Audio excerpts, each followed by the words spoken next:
They say retirement is the beginning of freedom. No more deadlines, no more bosses. Time to rest, travel, enjoy your family. Do whatever you want. That's the story we're told. But here's the part no one talks about.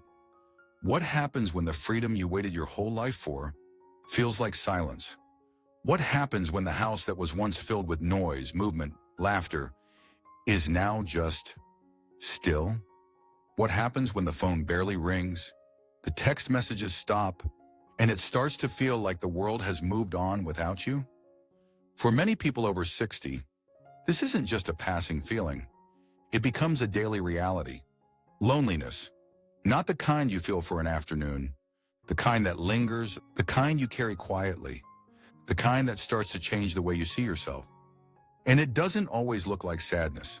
Sometimes it looks like scrolling through your phone late at night just to feel connected to something. Sometimes it looks like avoiding invitations, not because you don't want to go, but because you don't want to show up alone.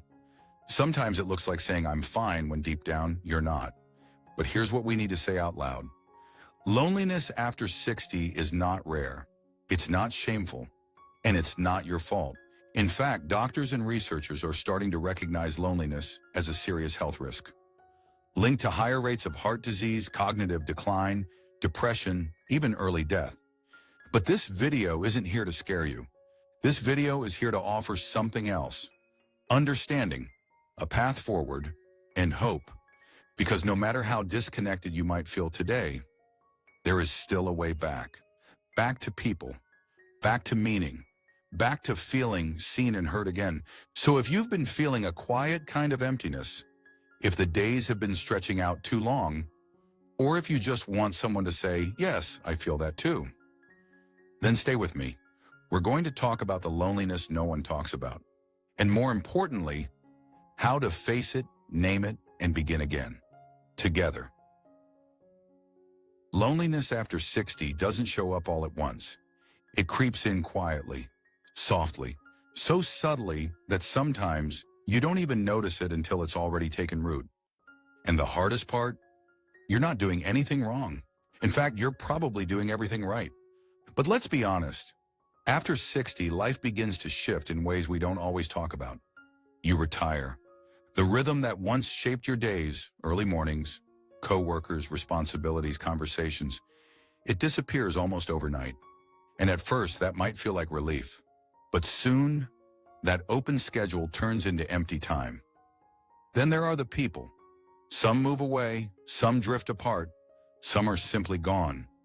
Old friends who once felt like family, they've started their own quiet routines, and now you only hear from them once a year, if that. You may have lost a spouse or a sibling or someone else who used to fill the room with laughter. Now the quiet is no longer comforting, it's deafening. Even family feels different. Your adult children love you, yes, but they're busy, overwhelmed, pulled in 1,000 directions. And you don't want to intrude. You tell yourself, they'll call when they can. But deep down, that silence starts to hurt. And here's something we don't say enough. Even when you're surrounded by people, you can still feel deeply, achingly alone. You might go to a gathering and feel invisible. You might walk through a store and wonder when someone last looked you in the eye. You might wave to a neighbor and feel like you're watching life from behind glass. This isn't about weakness. It's about being human. We are wired to connect, to belong, to be part of a rhythm that includes other hearts beating alongside ours. And when that rhythm slows or stops altogether, your body may keep going, but your spirit starts to fade. And then comes the guilt. You think, I shouldn't feel this way. Other people have it worse. I have food, a roof, a TV. I'm lucky. And yes, you are grateful. But gratitude doesn't cancel out loneliness. You can feel both at the same time. And ignoring one won't make it go away. In fact, pretending it's not there only makes it stronger. That's why this part matters so much. We have to name it. Because when you say it out loud, when you say, I feel lonely, you take away some of its power. You remind yourself that this is not some personal failure. It's not something shameful. It's a natural reaction to life changing around you, faster than anyone prepares you for. So before we talk about what to do next, let's honor this simple, powerful truth. If you're feeling lonely after 60, it doesn't mean you're broken. It means you're alive and ready to reconnect. And that's exactly what we'll talk about next. When we talk about staying healthy as we age, we usually talk about diet, exercise, sleep, medications, doctor checkups. But there's something else. Something just as serious, just as life-threatening, that almost no one talks about. Loneliness. Not I'm alone for an afternoon. Loneliness. But the quiet, aching, long-term kind. The kind that settles into your bones. That convinces you, over time, that your presence doesn't matter. And I don't mean this figuratively. Doctors today are calling chronic loneliness one of the most dangerous health risks facing older adults. In fact, studies now show that long-term loneliness can increase your risk of heart disease and high blood pressure, weakened immune system, cognitive decline and memory loss, depression and anxiety, poor sleep quality, shortened lifespan. One landmark study even compared loneliness to smoking 15 cigarettes a day. Let that sink in. And yet, how many of us take it seriously? How often do we sit in silence, brushing off the ache in our chest as just part of getting older? How many times do we go days without meaningful conversation and convince ourselves we're just being independent? The truth is, your emotional health is physical health. Loneliness isn't just in your head. It changes your body, it stresses your heart, it fogs your brain, it chips away at your resilience. And the worst part, it convinces you to pull away, to withdraw, to stop reaching out, to stop trying. It's not just painful, it's self-reinforcing. The more disconnected you feel, the more you retreat. And the more you retreat, the more disconnected you become. That's why naming this, facing it, isn't just emotional courage, it's a health decision. Because just like taking your medicine or going for a walk, reaching out is part of staying alive. Not just physically, but spiritually. You are meant to be seen, heard, touched, held in community. Whether that's with one person or many, connection is not optional, it is essential. And the beautiful truth, even after months, even after years, it's never too late to reconnect. You haven't missed your window. You haven't waited too long. The body and heart are remarkably capable of healing if we just open the door a crack. So if you've been carrying your loneliness quietly, if it's been weighing on your chest like an invisible backpack, let's start by saying this together, right now. I deserve connection. My health matters. And I'm allowed to start again. The next part of this video will show you exactly how. Not all loneliness is loud. In fact, most of it isn't. Most loneliness doesn't look like crying on the couch. It doesn't look like desperation. It doesn't look like begging for help. It looks like routine. It looks like the same breakfast eaten alone at the same table. It looks like flipping through channels not to watch something, but to hear something. It looks like long stretches of silence that feel more like fog than peace. Loneliness over 60 is rarely dramatic. It's quiet and it's polite. It tiptoes in so slowly that many people don't even notice it's taken hold. So how do you know if it's affecting you? Here are some of the most common signs of hidden or quiet loneliness. You go days without a real conversation. You turn on the TV or radio just to fill the room with sound. You scroll through your phone endlessly, but don't reach out to anyone. You sleep more, but still wake up tired. You don't look forward to much anymore. When the phone rings, you hope it's someone who just wants to talk, but it rarely is. You're around people but still feel alone. And maybe the hardest part of all, you start to believe that this is just how it is now, that this quiet emptiness is the new normal, that wanting more makes you needy, that no one wants to hear from you anyway. But here's what I need you to know. That voice isn't truth, it's loneliness, disguising itself as logic. Because loneliness is sneaky like that. It doesn't just hurt. It tells stories. Stories like, you're bothering people. They have better things to do. You should be used to this by now. No one really wants to hear from you. You're just being dramatic. But none of that is true. Wanting connection is not weakness. It is not a flaw. And it does not make you a burden. It makes you human. Let me ask you something. If your neighbor, your friend, your sister told you they felt this way, would you call them a burden? Would you tell them to stay quiet? Of course not. You'd reach for them. You'd tell them they matter. You'd remind them that being lonely doesn't make them any less worthy of love. And that's exactly what you need to offer yourself now. The same compassion. So if any part of this sounds familiar, if something in your chest feels tight as you listen, please don't brush it off. Don't talk yourself out of it. Just take a deep breath and acknowledge it. Say, "This is me, and I don't want to feel this way anymore." That moment right there, that's where everything starts to change. Because once you recognize it, you can reach for something better.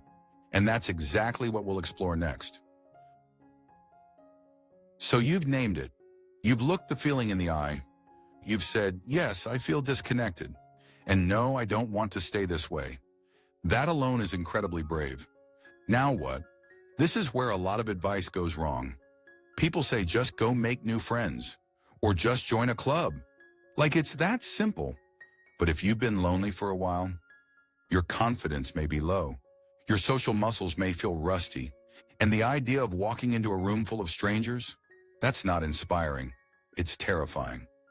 So let's talk about real, doable steps. Things that don't require you to become someone else. Just small, brave moves, right from where you are. Here are 5 ways to begin reconnecting with the world, even if it's been a long time. 1. Call someone you haven't spoken to in a while, even if it feels awkward. That old friend from work, that cousin you used to talk to all the time, that neighbor who always meant to catch up but never did. You don't need a long script. Just say, "Hey, I've been thinking about you. How have you been?" Yes, it might feel awkward at first, but most people are far more open than you expect. And the truth is, they may be feeling just as disconnected as you. One call could reopen a door that's been closed for years. 2. Choose one public place to start showing up regularly. This isn't about throwing yourself into social scenes. It's about familiarity. Try going to the same coffee shop every Tuesday morning. Walk the same park trail at the same time a few days a week. Visit the library or the market on a regular schedule. Why? Because connection thrives on repetition. You start seeing the same faces.